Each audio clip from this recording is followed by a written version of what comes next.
Sabe aquela cena clássica? Estacionamento de shopping lotado de carro zero, brilhando. A gente olha e pensa, nossa, como é que todo mundo consegue comprar um carro desses? Bom, é exatamente sobre isso que a gente vai conversar hoje.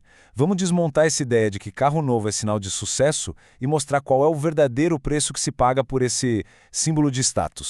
Então, o nosso papo vai ser o seguinte. Primeiro, a gente vai entender essa ilusão do carro zero. Depois, como o marketing entra na nossa cabeça para vender um sonho. Aí, a gente entra nas armadilhas do pagamento, nos custos que ninguém conta e, no final, a gente fecha com um caminho para tomar uma decisão inteligente de verdade. Vamos nessa! Então, voltando para aquela cena do shopping, aqueles carros todos brilhando, novinhos em folha, dá uma sensação, né? De que todo mundo está bem de vida, prosperando. Mas será que o que a gente está vendo é riqueza de verdade ou só aparência de riqueza? Tem uma grande diferença aí. O que você está vendo ali não é riqueza, é dívida bem maquiada. Pois é, essa frase é forte, mas ela vai direto ao ponto. Muitas vezes por trás daquele brilho todo da lataria nova, o que existe é uma realidade financeira bem complicada. A gente acaba confundindo sucesso com a coragem ou a necessidade de entrar numa dívida que vai durar anos. E olha, essa ideia não é à toa, não. Ela está bem enraizada na nossa cultura. O carro novo é visto quase como um troféu, sabe? Esse gráfico aqui mostra isso com clareza. Mais de 60% dos brasileiros associam ter um carro zero a ser bem-sucedido na vida. É um número muito alto. E é essa pressão cultural que acaba empurrando muita gente para uma compra mais pelo status do que pela necessidade real. E, claro, tem gente que sabe alimentar muito bem essa percepção. A indústria automobilística. A grande sacada deles não é vender um carro como um simples meio de transporte. Não, a estratégia é vender um sonho, um pacote completo de emoções, de status. Olha só que interessante esse contraste. De um lado está a promessa do marketing. Liberdade, status, aquela sensação de eu mereço, de recompensa por todo o trabalho duro. É lindo, né? Só que do outro lado tem a realidade financeira, que é bem menos poética. Dívida, um bem que perde valor todo santo dia e um custo de manutenção que só aumenta. É o sonho contra a matemática. E o resultado disso tudo? Bom, a gente meio que já sabe qual é, né? É aquela felicidade do cheirinho de carro novo que, convenhamos, dura pouco. E em troca, o que fica é uma dívida que acompanha a pessoa por 5, 6, às vezes mais anos. Ok, mas como é que o pessoal paga por esses carros, afinal? É exatamente aqui que entram as grandes armadilhas financeiras. E olha, entender como elas funcionam é o primeiro passo para não cair em nenhuma delas. Para a gente ter uma ideia mais clara, vamos usar um número redondo. Pensa num carro popular novo hoje em dia. Custa fácil uns 100 mil reais. Vamos usar esse valor como base. Agora, olha só o que acontece quando entra o financiamento, que é o jeito mais comum de comprar. Esse gráfico aqui é bem visual. O carro que custava 100 mil na etiqueta, com os juros, vira um carro de 150 mil. É isso mesmo. Na prática, a pessoa paga por um carro e meio. É muito dinheiro que vai embora só em juros. Ah, mas e o consórcio? Não tem juros, parece um negócio melhor. Calma lá. Parece, mas não é bem assim. O consórcio não tem juros, é verdade, mas tem taxa de administração, tem fundo de reserva, tem seguro. Quando a gente soma tudo isso, o custo final pode ficar bem perto de um financiamento. E com um detalhe, tem que esperar, às vezes, anos para pegar o carro. É quase um financiamento em câmera lenta. E aquela outra jogada clássica de dar o carro usado como entrada. Olha, essa quase nunca vale a pena. Por quê?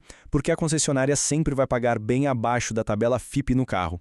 Então, a pessoa acaba entregando um patrimônio por um preço baixo para pegar outro que vai começar a desvalorizar no segundo que sair da loja. A conta não fecha. E o pior é que a conta não para por aí. Quem acha que o gasto com o carro se resume à parcela do financiamento está muito enganado. A compra é só o começo. O verdadeiro custo, o custo que ninguém te conta na hora de vender, é anual. Dá uma olhada nesse gráfico. Aqui estão os custos que muita gente esquece de pôr na ponta do lápis na hora da empolgação.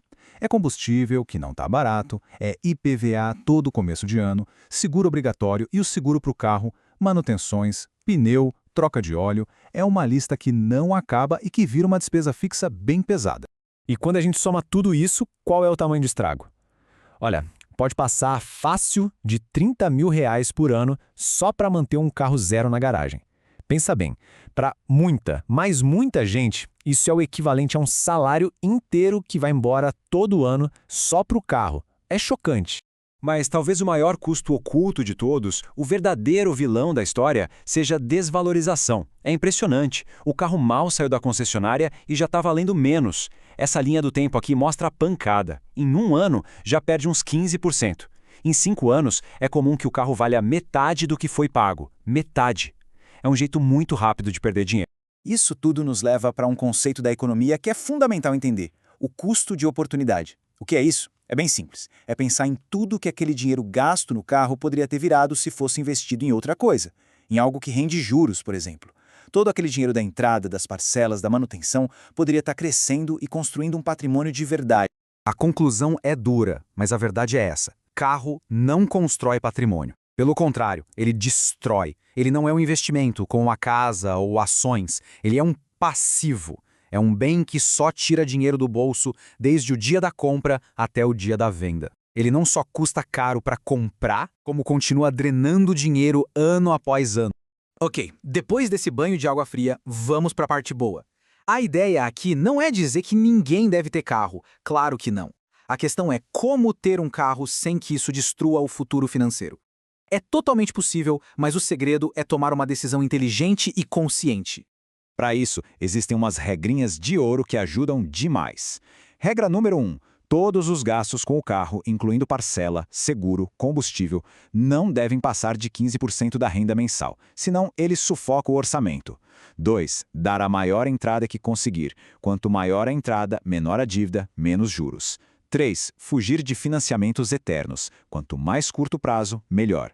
E a quarta, talvez a mais importante de todas, nunca, jamais comprar por impulso. É uma decisão que precisa de calma e muita conta.